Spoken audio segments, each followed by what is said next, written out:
qui, bien sûr, soulève les passions au Québec, est-ce qu'elle pourrait se retrouver devant la Cour suprême du Canada?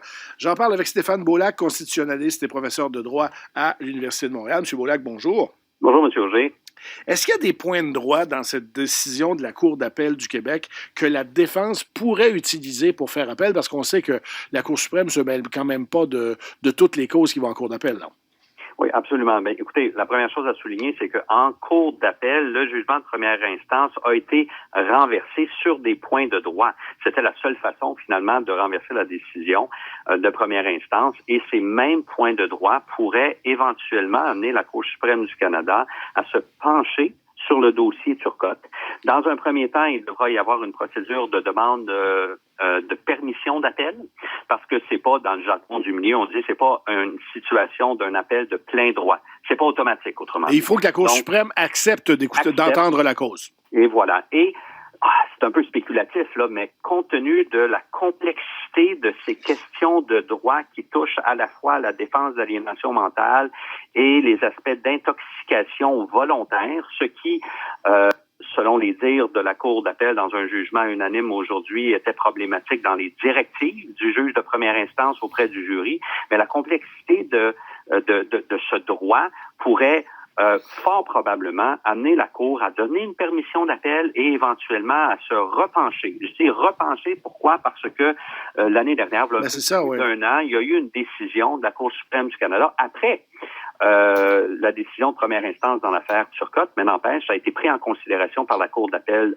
du Québec dans la présente instance et ça donnerait l'occasion à la Cour suprême du Canada de se repencher sur ces questions et de donner un éclairage nouveau pour préciser, parce que, je le répète, c'est un domaine du droit pénal qui est fort complexe.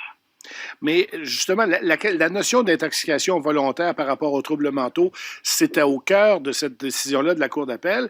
La Cour dit, on comprend que le juge a pu faire une erreur, mais en même temps, il n'a pas pu avoir accès à l'arrêt Bouchard-Lebrun dont vous venez de parler. Pourquoi la Cour suprême changerait d'idée sur Bouchard-Lebrun un an ou un an et demi après avoir rendu ce jugement-là? C'est que le contexte factuel, et c'est beaucoup en lien avec ça, le contexte factuel de l'affaire Turcotte n'est pas exactement le même de l'affaire Bouchard-Lebrun. Et ça serait sur ces aspects de fragilité au niveau de la santé mentale en lien avec l'intoxication volontaire qui est différent dans l'affaire Turcotte et qui pourrait justement donner une occasion à la Cour suprême. Et ça serait pas nouveau. La Cour suprême aime utiliser les occasions pour confirmer une tendance jurisprudentielle, pour préciser sa pensée qu'elle a exprimée dans un premier temps et fort à parier que l'affaire Turcotte lui permettrait de faire ce genre d'exercice et qui aurait un impact, évidemment, à travers le pays en ce qui concerne le droit pénal canadien.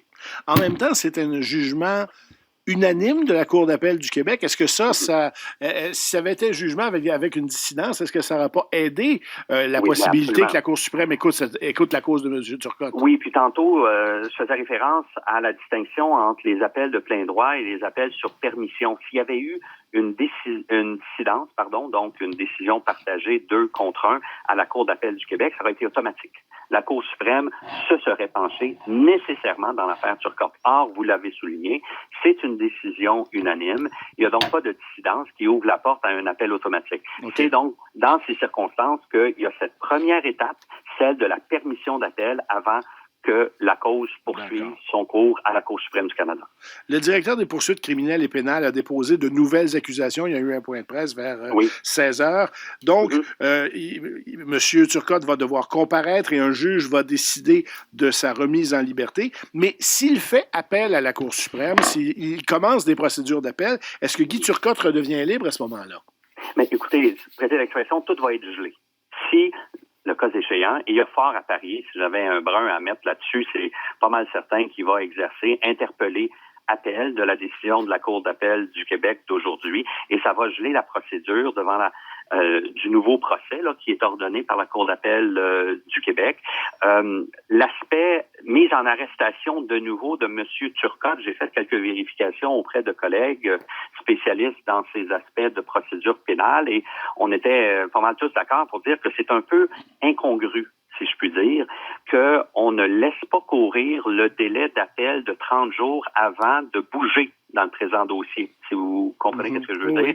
On aurait très bien pu laisser courir le délai et à la fin, si l'exercice du droit d'appel n'est pas exercé, donc pris par M.